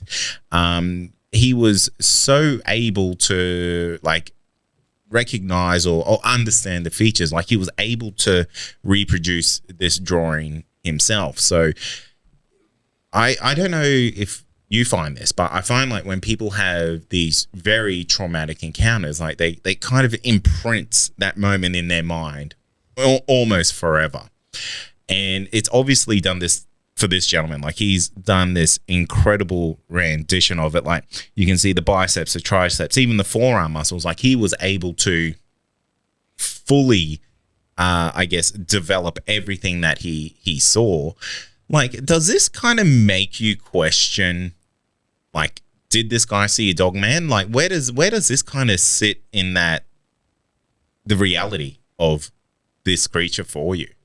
Well, firstly, you're right. I mean, encounters like this stay with you forever, as I say. There's no escaping it. And I've got some great examples of people who had encounters back in the 70s, but they still think about it every day. Yeah. Right. Now, I think cases like this, when it's so descript and he's so on the ball, so on the money in terms of articulating what he's seeing so affirmatively, you can't ignore it. Yeah. And there's been a few of those. I mean, just the last 3 audio clips that I put up, they're all affirmative towards the Dogman. Yeah. But these are modern day, right? And so, like I say, things sort of happen in spates over time. And also, like I said, the pendulum sways, like with America and the UK, with what's happening over there. They come on, they die off, they come on, they die off, and that's just the trend of it. And there's also this trend with the Dogman, and we have not touched on this viewpoint at all, is that it is almost like this demonic entity. Mm. I hear so many stories, especially in the US, that, like, they believe that this is almost like this demonic entity, that people who encounter this type of creature, like, feel like it's there to be a menace, to do evil, to be up to no good. When you hear encounters like with Yowies and Sasquatch, and it's kind of like wrong place, wrong time type of thing. And sometimes and I always say this, like, Yowies and Sasquatch are kind of like, just like people. You'll run into good people and you'll run into shitty people, and you'll run into happy people and you'll run into grumpy people, and it just depends. Exactly right. And it just depends on, like, what those circumstances are. Yes. Whatever happens in those situations. But whenever it comes to Dogman, it's not like this Dogman was so lovely for me and it kind of helped me out of the area. It's like, no, this Dogman, like, wanted to tear me to pieces, and I don't know how I'm alive. Yeah, you look like that. You're built like that. You can't see anything other than menacing, right? the last few reports that I put up, they're quite convincing. I mean, you hear that and you think, well, there might be some weight to this. I mean, there probably is some weight to this. Well, there's some weight to this in their description, the way they're looking. There's something to it, but we want to know more. Yeah. Yeah. And I think that's the most important thing when it comes to these things. And it's essentially kind of being the anthem for this entire episode is if you've seen something that you think is a Dogman, like report it. Report it. Get it documented. You have to get it documented. If it's not documented, it's lost forever. We have to have, just like all the old day reports that we have. Today will one day be an old day. So, all these matter. So report them into us. And we're pretty much the only people that document them and have our files preserved. Yeah, absolutely. And when you kind of document it with someone like yourself, it really removes the emotion from it. Because not to say that like any of these encounters aren't emotional or anything like that, because obviously they all are. But when you start to talk about it in a matter of fact kind of format, like it removes your self-beliefs, it removes the self-doubt. Like you're there, you're making like a pseudo police report, and it's all about the detail.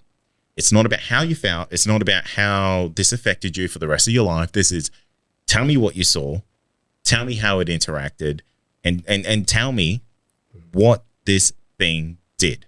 Infinite details are so important because the little details that people tend to forget, that's just human nature. You'll be surprised how many of these little traits that they turn out to be so important in the future when you're drawing analogies with other similar reports and or reports in the same area. Yeah, absolutely. And I just want to really reinstate, like, tonight is not about deciding, hey, our personal opinions, like, does this thing exist or not? If we were to go on the record, I would say, like, I've spoken to enough people who believe they've had encounters with this, people who are very close to me, like people I would consider very dear friends, who have said, no, mate, I've seen this thing, flesh and blood, meters away from me. And I would say that person has nothing to gain from this. How are those reports documented? Where are they saved? Where are they preserved? Well, those are people who have kind of spoken to me just in confidence. That's what I'm saying. Yeah. You've got to, it's got to be done properly as far as I'm concerned. Well, I mean, I'll say, they're talking about it, right? That's the first step of everything, of course. But I'm saying, at the end of the day, it's important to file that report. And so it is on record, and it's going to help people. And this is what I stress. It's going to help people in later generations, if not now, but in later generations. Absolutely. And that's the most important thing. And we are obviously repeating this because it is of the highest importance that if you think you've encountered something like this, go on record. Absolutely. Like, be anonymous, totally fine. Or we can do an interview with you. Yeah. But get it out there, because the thing is, like, this is essentially kind of like almost a new kind of phenomena in Australia. It is. And it's kind of like, I believe it is. Yeah, I genuinely would believe it is. Like, we look at the records that you kind of showed from yesteryear, like just 100 years ago, 150 years ago, and they aren't describing this. Well, if we had Baboon Man back in the day, I think Baboon Man's almost gone. Yeah, exactly. And, does that raise like these really weird questions? It comes down to paranormal, really, does it? In some lanes, perhaps, because a lot of what these people are reporting shouldn't be so.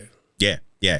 So, for me, I'm a believer that people are seeing something like this, whether it's a Dogman or not. I can't say, yeah, that's exactly what it is. No one can. Like, that's ridiculous. Like, if you're kind of sitting there saying, no, these people are definitely seeing Dogman. Yeah. Like, you're doing an injustice to yourself. You're doing an injustice to that person. You're doing an injustice to anyone else in the future who has an encounter with something like this. Yes, it's just inconsiderate mindset. Absolutely. And it's too emotionally charged. It's too emotionally controlled, and it doesn't show, I guess, a level of like maturity Well, exactly right. I think the importance is just being level about everything and doing things down the right paths and listening to people's stories, listening to pros and cons, taking everything on board and then making your own informed opinion. Yeah, definitely, because at the end of the day, like, we live in a very strange and unusual world with so many things that can't be explained. So don't feel like you're crazy for experiencing something, because it's probably quite the opposite, is that you potentially have this awakening moment in your life of, okay, now I'm going to see the world completely differently. The things that happen out there in the Australian bush, and probably a lot of the continents around the world, in some ways it's quite disturbing. Like, as I've always said before, the indigenous people of most continents, most countries, they are fearful even today of walking the forests alone at night. And there's a reason for that. Yeah, absolutely. I remember growing up, I grew up in like a convent, in an education system that was like very heavily influenced by like Aboriginal culture. And there is like just so much about that Aboriginal culture that exists, like, and I just kind of live with it in my day-to-day life now, that it just seems like it's all kind of second nature. But like whistling in the bush, crying babies, and things like lights in the trees, like, you don't follow them, you don't go in there. It's, for me, it's just kind of like, that's rule number one. That's a crying baby. That's now we've been through that many times with many witnesses. Another interesting thing, Kade, is that if you look at the Aboriginal cave art, you won't find any dogmen in there. That is interesting, isn't it? It's something that is completely lacking from Aboriginal law in my area. Now, that's not to say maybe it exists elsewhere, and I don't speak for anyone else, but I can tell you that in the cultures that I've learnt, it's non-existent. It's not mainstream anyway. No. Not at all. It's nothing. We have Aboriginals from all over the country and have done so for decades now, talking to us and telling their own stories and stories from those still living in past. Not once does the Dogman ever come up. Not once do I have so much cave art of the Yowies, it's plentiful. Yeah. I've got nothing in the Dogman. Yeah, absolutely. And it's not even like kind of like this regional thing like Quinkans are in northern Queensland, where I've had people come to me saying they've seen Quinkans nowhere else but in Queensland. And it's like this really fascinating thing. And if you don't know what the Quinkan is, like, jump on Google, give it a search, because it's incredible. It's super, super mind-blowing. But Dean, mate, what do you reckon? We've got about 15 minutes left of our show tonight. Do you want to take some questions from the viewers and things like that? Sure, that'd be great. Excellent. So I've kind of spotted a couple that were rather good throughout the entire show. So thank you to everyone who's kind of got to them. I'm going to go through them. We may have potentially answered a couple of those while we've been just kind of discussing our things tonight. But yeah, it's let's get to it. So the first one, Chaser Odyssey asked me, what is it, Kade? Quinkans. Give it, just search Quinkans, Queensland, I guess. Turramulli. Yeah, it's you'll learn all about it. So mainly the top end, and they're said to be extremely tall. Yeah, like very tall, very thin. Yeah, they live in the cracks of rocks and stuff like that. So this for example, this picture here that I've got on the front. You regularly see him in Aboriginal art with Yowies. Yeah, so you got Percy Tresize, he's got the giant Quinkan there, or Turramulli, or this one's Turramulli, but they're essentially very, very similar things, but they come from the top end of the country. Yeah, essentially. Yeah. So I'm surprised that it's not like more of a thing, but each region has its own kind of beliefs and stuff like that, so I get it. So the first question comes from Jane, and she asks, has anyone ever taken foot plaster casts? Yes. Yeah, there's a lot of Yowie casts out there. I think more so she's referring, to the Dogman. Oh, Dogman. Well, I mean, right, but how's that going to differ? We don't know. We don't have that information. How is that going to differ to, say, a Yowie, which has very human-looking footprints, but of different proportions, most part? We don't know. I mean, we don't know what the difference between, say, if there is a Dogman, what the difference in the feet are. I mean, if the body is the same human proportions as reported with the Yowie, except a lot larger, of course, we don't know the difference other than they have a different head, basically. Yeah, it's rather interesting because I guess it all comes down to the representation of what you've seen for like werewolves, essentially, because werewolves, like, they kind of have that very high heel look to them whenever you see them in kind of popular culture, but I don't know if the reality of that translates well to a bipedal walking creature. I think a lot of what you see there in art that you find on the internet, I think a lot of it is based on hogwash. It's just creativity. Yeah. You know, I mean, just to make it look as scary as possible, but they don't actually look like that. Yeah. And you know, so again, I still think that they are mistaken with Bigfoot and Yowie a lot. Mm-hmm. And I don't believe that, you know, if there is such a creature, that it is a man that morphs into a wolf on a full moon. You know, I think that is just Hollywood. That is fiction. That is a fairy tale. I agree with you on that one. I think the notion that like werewolves are real is kind of ridiculous. Same with vampires and all that type of stuff. Anyway, we have another question from Tracy. Tracy Marshall. She says, Dean, do you think the Dogman could be another variety of Yowie or Sasquatch? Yeah, possibly, but that would have to come down to genus as well. When I say it could be related, but that also detract from the whole dog thing. That it'd have to be some sort of fine line. But if I was going to muse myself on it, I would probably say more than likely, if there is a correlation, it would have to be a mutation of Yowie from interbreeding. You know, I was going to say the same thing because I would imagine Yowie populations would be rather small. The world's a melting pot, like you said before. Australia would be a melting pot with all these different species and perhaps even genus trapped in Australia. And that's what they do. That's what they always did. It's scientifically proven that's what they did. Yeah. But I think the fact that, like you said, like that inbreeding is entirely a possibility because, like, what do you think?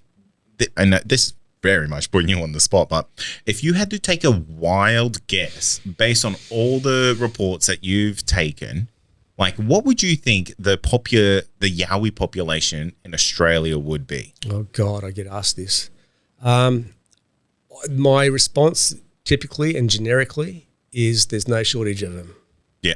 Because they're reported so plentifully and from all over the country and Western Australia, for gosh sakes, you know. I mean, this is the last place you'd expect, and in deserts, you know, northern New South Wales. You know, we think that they're confined to the Great Dividing Range and lush rainforests and deep valleys and so on, but they're not.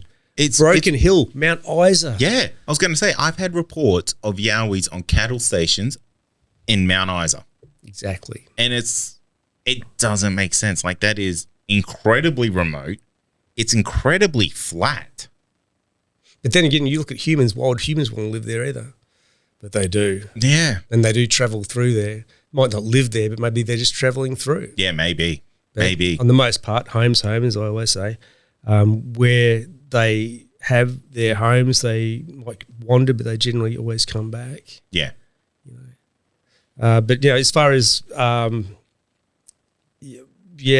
as far as where they live and so on, yeah, it could be anywhere in the country. They pop up in the most unusual places, and even like semi-suburbia, sort of like on the fringes of human inhabitants, and getting into people's backyards, little bushland corridors, little bushland creeks, suburban creeks that are covered by bushland to get from one place to the other. Yeah, wow. There's still little corridors all the way through that they can still traverse without being seen. And like I said in the intro of my last video, they get away with a lot because they're in human form in most part. Yeah. And they travel in the It's just a hiker or something. Dead of night. Yeah. You wouldn't think any different. Yeah, absolutely. Oh, there's some weirdo walking through the bush. Yeah. Don't go near him. Like, you don't know who that is. Right. Yep, absolutely. At distance, yeah. Yep. We kind of covered this question, but this comes from Jane. She asks, what do the elders say about them? Not much. About the Dogman, nothing. Nothing. No. Yeah. Look, the amount of conversations I've had with elders and tribal people from all over the country and different parts of the world too, they only talk about the hairy man in terms and the reference of what we know is like a hominid. Yeah, absolutely. And there's kind of like two variations of it. Like, I haven't ever heard of a third variation of like a hominid. There's the Yowie and the Junjidi. Yeah, well, so the large ones and the small ones, but there are variations. Say, for example, and look, there are so many because people say more human-like face, more ape-like face. Massive proportions and muscularity. This one was a bit spindly. Yeah. And all that sort of jazz. So there are sort of variations, but in all, they're sort of pointing in the same direction. But this is where I say the different genus that's been trapped here. Yeah, and I'm going to just piggyback this question here because you kind of started lending to it. Is Maggie asks, Dean and Kade accounts, or what do you think accounts for the changes in appearance of these reports? And I don't know if she's like kind of meaning historically. Well, look, even in today's reports, you'll still get variations. I mean, look, the main bulk of the reports are all the same. They are. And they all point in the same direction. But you will get variations. It's not just saying in height, like we were just saying before, in appearance as well. And some longer hair than others. And then, there's other aspects that we're still grappling with, and that's like the self-illuminating eyes. And we can understand how their eyes can see better than ours in the dark. And with the Neanderthals, for example, apparently their night vision was exceptional. Really? Their eyes were so... Apparently, Homo sapiens' eyes are some of the worst in the whole lineage because they had such large eyes. And they were so sensitive, they're sunken right back with these big eye ridges to protect them from this light. And they had huge cones and rods. And also there's a part of the brain right here that's got to do with receiving the messages and signals from the eyes. And it's so much larger than a human. So therefore, their night vision is great. So this, for example, when I was chased on these other occasions and the one that hit me, running through that terrain, he should have been tripping over it when just trying to walk. This thing was sprinting through. Yeah, right. So they're just like potentially, how would I say this? Processing all that information just so much better. That's it. Basically, that's what it means. And they also, like I always say, they are so aware of our night blindness. Yeah. Have you ever been camping or out with a group of people at night time and they're all walking around doing the tracks and you just sort of step back in the bush next to a tree, everyone just walks past you, but you're there. Yeah. Yep. How many times do you think that's been happening with these things? Exactly. So to kind of take it back to the Dogman side of things for this question, I think popular culture is a massive, like, I cannot ever like over explain how much popular culture or just the zeitgeist in general influences people's recollection or understanding of things that they see. Well, two people can see or witness exactly the same thing, but they process it differently. Now, back onto one of my first questions at the beginning of the show, who's yay and who's nay? So put up your vote there. Are you pro Dogman being a real thing in Australia or are you against it? Yeah, Yeah, that's a We've got 4 minutes. Yeah. So just cast your votes in, because it's interesting to us to see what the popular consensus is. Yeah, absolutely. We have time for a couple more questions, and then we'll quickly go through. So the last couple of minutes, just put yay or nay for your believe of I guess do you believe in the Dogman in Australia? So. And remember, I'm not nay or yay, but I sort of sway towards the negative a little bit. But with some of the new reports that are coming through, they can't be ignored. So again, it comes down to documentation and building a case. Yeah, absolutely. Some of the questions in here we've kind of answered, and they're kind of a double up. So I do just have to quickly go through that one there. So yeah, we've answered that one. Do you think it's possible that stories from Europeans, I almost said UFOs, from Europeans misidentifying animals made it into Aboriginal lore? Now, this person wasn't actually asking us. They were actually asking this individual by the name of Kit Kat, who was watching the live stream. And you don't know this, but she kind of said in the chat that she was she's from Aboriginal descent. Said none of this exists in the folklore. Right. Which was interesting, because that's like another we were viewpoint. having that conversation before, yeah. Yeah, of that. But I don't think European settlement at all could influence Aboriginal law at all, because Aboriginal law has kind of been there for forever. European settlement hasn't been. European influence hasn't been around long enough to kind of influence that, in my opinion. What was the influence about, though? Misidentifying animals. Oh. Yeah, so like Dogman and things like that. Oh, no. Yeah, I don't think so.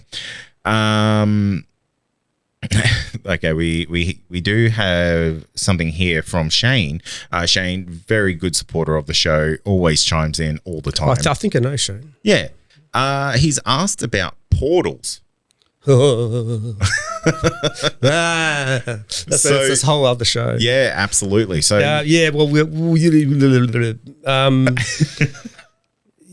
but no, but yeah, maybe. Well, no, I don't. But maybe. But I do get reports of them. Yes, I hear it all the time. Yeah. Just the facts, man. Just the facts. Now, I don't know. Portals are facts when they're told to you from witness accounts. Yeah, I know. But generally, the reports I get, they're just sort of right down the line. But it's just an uncomfortable sort of conversation in a lot of ways. When you, I don't know. I battle with it a little bit. We just don't know enough. I think that's what it comes down to. We don't have the information. You know, the whole UFO influence, of course. Absolutely. This is what I'm frequently asked, and I don't have all the answers. And really, it's assumption in a lot of ways, and I don't like to assume. I just like to get just build the cases and work from there. Well, you know what they say: if you assume, you make an ass out of you and me. There you go. So I'm very much the same, and I think it's really important for people out there to go. It's okay to say, I don't know. I'm not educated enough about that to answer that question or have a valuable opinion. Otherwise, you're doing a disservice, particularly if you're in a position to where people are asking you for advice or an informed decision or opinion. It is very important, I think. I think it's paramount to say, look, honestly, I don't know. I don't have enough information there. Yeah, yeah, absolutely. And that's like what Tony was saying before about the Dogman. He was saying pretty much the same thing, that we don't have enough data yet to form any sort of decision on whether it's something. Yeah, absolutely. So I think that's a really good way to kind of end the listener questions. I think that's a cool way to kind of go about it. So one final thing before we kind of wrap up here is asking people if they believed in the Dogman. There we go. So let's go back here. Just a yes or no. That's all we know. Just a yay or no. So again, a yay, a no, yay, no, yes, no. Well, it's 50-50. It's pretty 50-50. I like that. I like that. It's balanced. Yeah. Yeah, because I think it shows that these could be potentially misidentifications. Some are, I'm sure. Some are. I would have absolutely no doubt about it. It also shows that it could just be something else too. Or it could be a genuine Dogman. Who knows? You know, the person, whoever has the encounter is the one who would have more information than anyone else. It always just comes down to their interpretation of it. So, this was really, really, it's a good show. Really fun. Someone has asked, Dean, what's the story behind the sunburn, mate? It's actually not sunburn. It's the camera. It's the camera. Well, the cameras, when they go into the little feed to go onto the internet. I did actually mention that to Kade prior to the show. Dean actually is like very just normal looking. Because if I put the camera on me, I'm very red too. And I'm so white, I'm almost transparent. I really had to wear my sunglasses just sitting here. Yeah, like these lights are bouncing back into Dean's face, and he's just, maybe that's what you actually are, sunburnt from the light reflecting off me onto you. I've mentioned this before the show. I mentioned this to Kade. I said I look sunburnt, and they were my words. Yeah, absolutely. And I even tweaked all the cameras. When you see the polished version of this, they'll see the real colors, and we will look just like normal people. I just got back from Tahiti. Yeah, absolutely. So to anyone who was asking, like, why are these dudes so red? That is just embarrassed. Yeah, we're just shy guys. But look, guys, that's pretty much it for tonight. So a lot more people are kind of chiming in with no's on the Dogman. So yeah, it's it's pretty 50-50. I think that's really interesting to kind of do a show about Dogman in Australia. I'll be interested to see if those opinions are the same of, like, do you believe the Dogman is stories in the US and in Europe and around the rest of the world? But you know, that's potentially for another night. So guys, thank you so much for joining us tonight. It's been a fantastic 2 hours.